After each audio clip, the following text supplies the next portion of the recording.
প্রেমের নীল কাব্য লিখেছেন নরেন কবির তৃষা। অন্তিম পর্ব। আপনারা শুনছেন গল্প বাই জান্নাত। প্রবহমান সময় স্রোতের মতোই নবভাষী কোনো এক অজানা গন্তব্যের উদ্দেশ্যে উচ্ছ্বাসে বয়ে চলেছে। সময়ের চাকা মন্তর গতিতে ঘুরে ঘুরে কখন 4টি মাস ঋতুর পালাপতর ঘটিয়ে দিল তা হিসেব মেলানো আজ দায়। খানমহলে আজ সেজেছে নববধূর সাজে। চারিদিকে আলোকসজ্জার রোশনাই, আত্মীয় স্বজনের উপস্থিতিতে মুখরিত অঙ্কন, আর বেলিয়ার রজনীগন্ধার তীব্র সুবাসে মমা করছে বাতাস। আজ নাহা আর আয়াজের শুভ পরিণয় লগ্ন। যে সম্পর্ক পরিণতির একটি সময় অবধি কল্পনাতীত ছিল, কিন্তু আজ তা পূর্ণতা পেতে চলেছে। আর এই অসাধ্য সাধনের মূল খানমহলের আদরে পুত্রবধূ নুরাইন হক তিহু।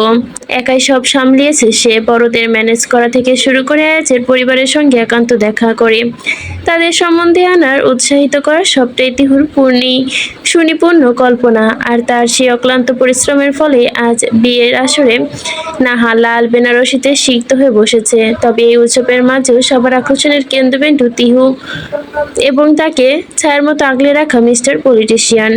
তিহুর গর্ভধারে আজ 8 মাস পূর্ণ হতে চলল। এই দীর্ঘ সময় নীল যেন নিজের অস্তিত্ব বদলে ফেলেছে।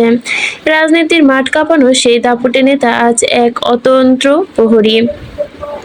তিহু যেখানে যাচ্ছে নীল তার পেছন পেছন ছায়ার মতো ঘুরছে। বিজনেস মিটিং, পলিটিক্স, র্যালি সবাই আজ গৌণ। নীলের একমাত্র ধ্যান জ্ঞান এখন তিহুর পায়ের আরামদায়ক জুতা থেকে শুরু করে তার অসময়ে খাবারের বায়না মেটানো। বিয়ের অনুষ্ঠানের এক কোণে তিহু একটু হাঁপিয়ে সোফায় বসতেই নীল দ্রুত গ্লাসে ফলের রস নিয়ে হাজির হলো। নূর, তোমাকে না বলেছি এক জায়গায় স্থির হয়ে বসতে? পুরো বাড়ি মাথায় তুলে একাই তো তদারকি করছো, নিজের শরীরের দিকে খেয়াল আছে? তিহু কিছুটা মুখ বাঁকিয়ে বলল, আরে বাবা, আমি তো ঠিকই আছি। তাকে এক প্রকার মধ্যিখানেই থামিয়ে দিল নীল। আমি তোমার বাবা? আরে ভাই, আমি বোঝাতে চাচ্ছি। ফের থামিয়ে দিয়ে বলল, আমি তোমার ভাই। তুই এবার হেসে ফেলল।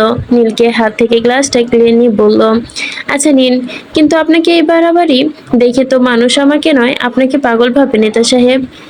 নীলভুরু কুঞ্চিত করে তিহুর পাশে বসলো। খুব সাবধানে তিহুর সামান্য ফোলা পা দুটোর ওপর নিজের হাত রাখলো। দৃষ্টিতে এক সমুদ্র সমান তৃপ্তি নিয়ে নিচু স্বরে বলল, ভাবুক পাগল, যে মানুষটা আমাকে বাবা হওয়ার শ্রেষ্ঠ অনুভূতির সাথে দান করতে চলেছে, তাকে আবার সারা জীবন আমি পাগলামি করতে রাজি তার জন্য। তিহু লজ্জারাঙা হয়ে নীলের কাঁধে মাথা রাখলো। কিন্তু মিস্টার, একটু আগে আম্মু আমাকে জোর করে এক গ্লাস গরম দুধ খাইয়েছে, আর কাকিয়া ছোট ফুপি মিলে সকাল থেকে ফল খাইয়ে পেট ভরিয়ে রেখেছে আমার। এখন আমি এগুলো কিভাবে খাবো বলুন? আচ্ছা, খেতে হবে না, তুমি রেস্ট নাও। তিহু হেসে বলল, ঠিক ততক্ষণেই সেখানে উপস্থিত হলো মাহা। হাতে বাটিতে কি যেন একটা। নীল দেখিয়ে এসে যেতে উদ্যত তিহু তৎক্ষণাৎ কিছুটা সরে এসে বসলো। বস। তিহু হয়তো বুঝলো নীল কিছু। মাহার অস্বস্তি কাটাতে সে তৎক্ষণাৎ সেখান থেকে উঠে বিয়ের দিকটা সামলাতে পা বাড়ালো। নীল উঠতেই সেখানে মাহা বসলো তিহু পাশে। তিহু মুচকি এসে তাকালো মাহার দিকে। মাহা হাতে থাকা বাটিটা তিহু দিকে এগিয়ে দিয়ে বলল, নিন ম্যাডাম। কি এতে? বলতে বলতে তিহু দেখলো এক বাটি চালতার আচার। সে অবাক লোচনে মাহার দিকে তাকিয়ে, তুই বানিয়েছিস? মাহা সামান্য হেসে মাথা দোলালো। তিহু চেয়েও রইল একরাশ মুগ্ধতায়। শ্বশুরবাড়ির প্রতিটি সদস্যের অকৃত্রিম স্নেহ আর পরোপকারী আর প্রাণের সখা মাহার এই নিঃস্বার্থ ভালোবাসা, সবকিছুই তো সে এখানেই পেয়েছে। মাহা নিজের সাজানো সংসার, পড়াশোনা সবকিছু একপাশে সরিয়ে রেখে দীর্ঘ 8টি মাস ছায়ার মতো তিহুর পাশে থেকেছে। সখীর প্রয়োজনে নিজেকে বিলিয়ে দেওয়ার জন্য নাজির আজকাল বড্ড বিরল। তিহু মাহার হাতটা নিজের হাতের মুঠোয় নিয়ে আলতো করে চাপ দিল। মাহার কাঁধে মাথা রেখে ড্রয়িং রুমে সে উৎসবমুখর পরিবেশের দিকে তাকালো সে। দূরে নীল পরিচিত কারো একজনের সাথে দাঁড়িয়ে হাসি মুখে কথা বলছে। তিহু একটা দীর্ঘশ্বাস ফেললো। মনে মনে ভাবলো সে কতটা ভাগ্যবতী। এই মেয়ে, তোকে বলেছি না এত সাজুগুজু করে আসবি না? এখানে আরো অনেক ছেলেরা আছে। রাফাত চঞ্চল পাঁচজোড়া থেমে গেল নিহিতে শাসন ভরা কণ্ঠে। কিছুটা চোখ কুঁচকে তাকালো সে। পরক্ষণে করুণ স্বরে বলল, দেখো, কতদিন পরে আসছি মামার বাসায়, তারপরও তোমার এই ব্যবহার, তুমি এমন কেন? তবে তার এই কণ্ঠে একদমই গলল না নিহিত, বরং পূর্বের ন্যায় ঈর্ষের রাগান্বিত কণ্ঠে বলল, কারণ তুই একটু বেশি উড়িস। দেখো নিহুত ভাই। তার কথা শেষ হওয়ার আগেই তাকে নিচের দিকে টান দিয়ে নিল নিহিত। রাফা বিস্ফোরিত দৃষ্টিতে চেয়ে, কি করছো? নিহিত রাফার আপাতমস্তক ক্ষীণ দৃষ্টিতে পর্যবেক্ষণ করে বলল, দেখলাম। নিহিতের এমন দৃষ্টিতে আড়ষ্টত হয়ে আসলো রাফা। কাচুমাচু ভঙ্গিতে ঢোক গেল। কি কি করছেন? ভয়ের কারণে সম্ভবত গুলিয়ে ফেলেছে রাফা ভেবে বাঁক হাসল নিহিত পরক্ষণে তাকে আর একটু কাছে টেনে নিতেই। আমি ভয় পাই না। রাফা অনর ম্যাচিউরিটি আনার প্রবণতা দেখে আনমনে হাসল নিহিত। টেনে টেনে সে জিজ্ঞাসা করলো, তাই? রাফা নিহিতের এমন কণ্ঠে অপ্রস্তুত হয়ে উঠল কিছুটা। পরক্ষণে নিজেকে সামনে নিয়ে ছোট করে জবাব দিল, কবুল কবুল কবুল, আলহামদুলিল্লাহ কবুল। মুহূর্তেই পুরো অঙ্কনটা মুখরিত হলো নাহা আয়াজের একত্রে বলা কবুল ধ্বনিতে। আলহামদুলিল্লাহ বলে মোনাজাতে উপস্থিত প্রত্যেকের হাত। শেহজাদ দাঁড়িয়েছিল সেখানেই, তবে হুটহাট মুন্নিকে দেখে তৎক্ষণাৎ আশেপাশে একবার তাকিয়ে সকলের অগোচরে মুন্নির পিছু পিছু হাঁটতে শুরু করে সে। মুন্নির ভেতরে উপস্থিত সকলের জন্য মিষ্টি নিয়ে যাচ্ছিল। হঠাৎই পেছনে কার উপস্থিতিতে পিছে ঘুরে ভুরু কুঞ্চিত করলো, বলল, তুমি কোথায় যাচ্ছ? এই তো মিষ্টি দিতে। Give me on. সরল মুন্নি মৃদু হেসে বাটি থেকে একটা রসগোল্লা আঙ্গুলে তুলে শেহজাদের মুখের সামনে ধরল। কিন্তু শেহজাদ মুখ খুলল না, বরং আলতো করে মাথা নেড়ে নাকচ করলো। মুন্নি কিছুটা বিরক্ত হয়ে ভুরু কুঁচকে তাকালো। বোকা কণ্ঠে বলল, মিষ্টি তো চাইলে, এখন আবার মাথা নাড়ছো কেন? খাবে না? আমি কি বলেছি এই মিষ্টির কথা? তো শেহজাদ বাঁকা হাসে। তার দৃষ্টিতে এবার নিবদ্ধ হলো মুন্নির রঞ্চক আবৃত অস্ত্র ধরে। আঙ্গুল দিয়ে আলতো করে সেদিকে ইশারা করতে মুন্নি এবার বুঝতে পারলো শেহজাদের কথার মর্ম। মুহূর্তে লজ্জায় তার কান মুখ লাল হয়ে গেল যেন। আশেপাশে তাকিয়ে কেউ নেই দেখেও সে তটস্থ হয়ে উঠল। নিচে সরে শেহজাদ বলল, আরে ম্যাডাম, অন্তত একটা তো দিয়ে যাও, এত কৃপণ কেন তুমি? মুন্নি বা চট করে আড়ালে চলে গেল শেহজাদের টানে। সেখানে দাঁড়িয়ে একটু থমথম খেয়ে, হ্যাঁ ছাড়ো না, কেউ চলে আসবে। আর এই সময় এসব কি পাগলামি? শেহজাদ ওর কাঁধে হাত রেখে খুব নরম স্বরে বলল, পাগলামি নয়, মিসেস চৌধুরী অধিকার। তোমার বিয়ে করা বর আমি, একটা তো দিতেই পারো।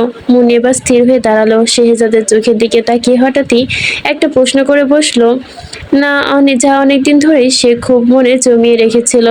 এত কেন ভালোবাসো আমায় শেহজাদ, যখন তুমি জানো যে আমি তোমার আগে অন্য একজনকে মন দিয়েছিলাম? মুনির কথা শেষ হওয়ার আগেই শেহজাদ ওর ওষ্ঠ চেপে ধরে। মুনির চোখ দুটো বেশি বুঝে এলো। লিসেন মিসেস চৌধুরী, এটা ক্ষণিকের মোহনা ভালো লাগা ছিল, ভালোবাসা কখনো নয়। প্রকৃতি ভালোবাসার সূচনা হয় কবুল নামক শব্দ উচ্চারণের মাধ্যমে। আল্লাহর প্রদত্ত বন্ধনে নিজেকে আবদ্ধ করা দিয়ে অনুভূতি হয়, ওইটাই ভালোবাসা। মুনি এবার একরাশ মুগ্ধতা নিয়ে শেহজাদের চোখে তাকিয়ে গভীরতায় হারিয়ে তার মনে হলো পৃথিবীর এই পুরুষটির মধ্যেই কিছু একটা আছে। এই পুরুষটির মতো করে আর কেউ বুঝি তাকে উপলব্ধি করতে পারে না। বিবাহের উৎসব, আনন্দে উচ্ছ্বাস তুঙ্গে। কাজী সাহেব বিয়ে পড়িয়েছে কিছুক্ষণ পূর্বে। বর্তমান বিদায় লগ্ন। খানমহলের এক রাজকন্যা আজ বিদায় নিয়ে যাচ্ছে বাবার সাম্রাজ্য থেকে। বিদায়ের সুর সর্বত্র বড্ড ভারী। তা যেন কাঙ্ক্ষিত মিলন হোক আর না হোক, নাহার বিদায় লগ্নে খানমহলের উচ্ছ্বাস নিমেষে বিষাদের চাদরে ঢাকা পড়ল। নাহা ধরা গলায় বলল, বৌমণি, তুমি না থাকলে আজ এই দিনটা দেখা হতো না। আমাকে আগলে রেখো তোমার দোয়ায়। তিহু নিজের চোখের কোণ মুছে নাহার মাথায় হাত রাখলো। মৃদু এসে ফিসফিস করে বলল, কেঁদো না পাগলি মেয়ে, তুমি তো হারোনি, তুমি বরং পূর্ণতা পেয়েছ। আয়াজ ভাইয়ের হাতটা শক্ত করে ধরে রেখো সারা জীবন। অতঃপর ওয়ালিদ খান নিজের আদরে মেয়েকে তুলে দিল আয়াজের হাতে। ধরা কণ্ঠে বলল, মেয়েটা আমার বড্ড আদরে ছিল আয়াজ, ওকে আগলে রেখো বাবা। আয়াজ বিনম্র মাথা নাড়ালো, ইনশাল্লাহ সারা জীবন আগলে রাখবো বাবা। একে একে সবাই থেকে বিদায় নিয়ে আয়াজের গাড়িগুলো ফটক ছড়িয়ে গেল। এক অজানা বিয়োগ ব্যথা ভরাক্রান্ত উপস্থিত সকলের হৃদয় খান। এতক্ষণ যাবৎ সকল আনন্দ উচ্ছ্বাস এক লহমায় ঢেকে গেল যেন বিষাদের করুণ ছায়ায়। রিশাদ ভাই, বরাবরই রিশাদকে ডেকে এসেছে নারা, কিন্তু আজ হুট করেই নারী সম্বোধনের কণ্ঠে কিছুটা হকচকিত রিশাদ। কিছু বলবে? বলো। আসসালামু আলাইকুম। সাধারণ মানুষ প্রথমে সালাম দেয়, কিন্তু নীরার এমন বিলম্বে কিঞ্চিৎ হেসে দিল রিশাদ। নীরা বরাবরই বড্ড চাপা স্বভাবের লাজুক মেয়ে। রিশাদ হঠাৎ এমন হাসির কারণ না জানলেও লাজুক ভঙ্গিমায় মাথা নত করলো সে।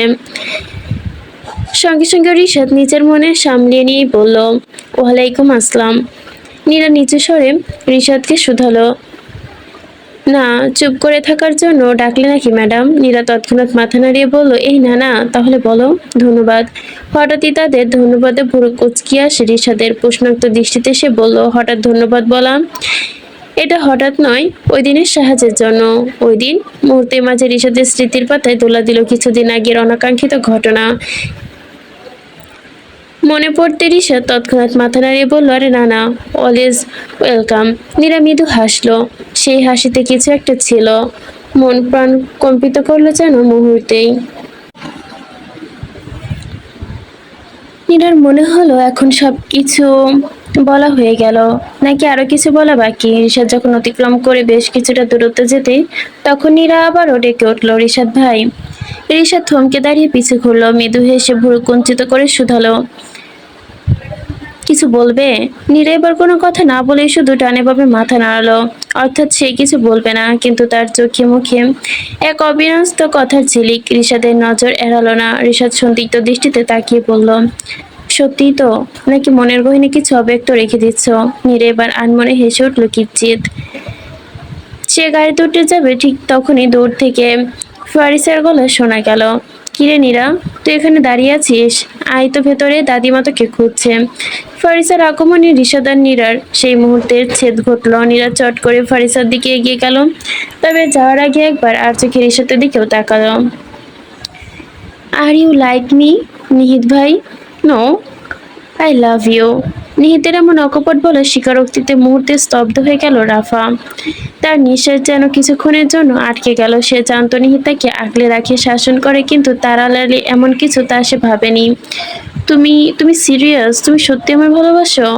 নিহিত এবার রাফার চিবুকটা আলতো করে উঁচিয়ে ধরল, তার কণ্ঠে একবার শাসনের বদলে ঝড়ের অধিকার বোধ। সিরিয়াস না হলে কি সারাক্ষণ এত চঞ্চল মেয়ের পেছনে ডানা ছাটার উদ্দেশ্যে সময় নষ্ট করি? রাফা লজ্জায় মাথা নিচু করে। নিহিতের বুকে ধুকপুকানি সে নিজের হাতে তালুতে অনুভব করতে পারে। নিহিত হেসে ফেলল, রাফার কপালে একটা হালকা টোকা দিয়ে বলল, বুকনিটাও ভালোবাসারও একটা অংশ পাগলি। রাফা একগাল হেসে নিহিতের পাঞ্জাবির হাতটা আলতো করে ধরল। খানমহলের আলোকসজ্জার নিচে আজ তাদের নতুন এক গল্পের সূচনা হলো। খানমহলের চারপাশটা এখন স্থিমের আলোক রোশনাই নিভে এসেছে। বিয়ের কলরব শেষে রাতটা যেন আজ একটু বেশি নিঝুম। রাত গভীর হচ্ছে। মিসেস রফিন ঘুমাবেন না? রফিনের উপস্থিতি বড্ড পরিচিত মাহার, তাই তো সে সামলালো নিজেকে। না হয় পূর্বের ন্যায় থেকে বলল, ঘুম আসছে না তোমাকে ঘুমাতে না পেলে? আমি তো ঘুম পেয়েছি, আসো ম্যাডাম। রাউফিন এবার সরাসরি আহ্লাদি হয়ে মাহা মৃদু হেসে ওঠে, হাতের বাঁধন আরো একটু শক্ত করে ধরলো। রাতের নিস্তবতা রফিনের কণ্ঠস্বর যেন মাহার হৃদয়ে এক অদ্ভুত সুরের সৃষ্টি করলো। মাহা মুখ ফিরিয়ে রফিনের চোখের দিকে তাকাতেই দেখলো এক আকাশসম মুগ্ধতা। রফিন মাহার কপালে নিজের কপাল থেকে খুব নিচু স্বরে বলল, কি ভাবছো অত আকাশের দিকে তাকিয়ে থেকে? মাহা আলতো করে রফিনের নাকে টোকা দিয়ে বলল, আকাশটা সুন্দর, কিন্তু তোমার মতো পাগল নয়।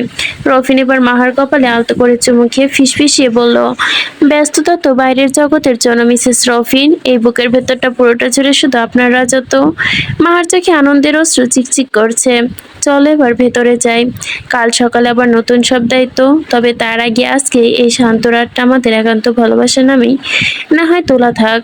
মাহা মুচকি হাসলো, অতঃপর রফিনের সঙ্গে প্রবেশ করলো কক্ষে। পুরো ঘরটা বেলি ফুলের শুভ্রতায় ছেয়ে আছে। সাদা বিছানার ঠিক মাঝখানে লাল বেনারসিতে মোড়ানো নববধূ সাজে বসে আছে নাহা। মাথার ঘোমটা দেওয়া থাকলেও নিজের চঞ্চল চোখ দুটো আছে বড্ড অশান্ত তার। হঠাৎই দরজায় কড়া নাড়তে শব্দে না হৃৎপিণ্ড যেন মুহূর্তে থমকে গেল। ধীর পায়ে কক্ষে প্রবেশ করলো আয়াজ, দরজার স্বর্ণপর্ণে বন্ধ করে। সে নাহার সামনে এসে দাঁড়ালো, এক গভীর প্রশান্তিতে নিঃশ্বাস ফেলে নিচু স্বরে বলল, আসসালামু আলাইকুম। নাহা মৃদু উত্তর দিল, ওয়ালাইকুম আসসালাম।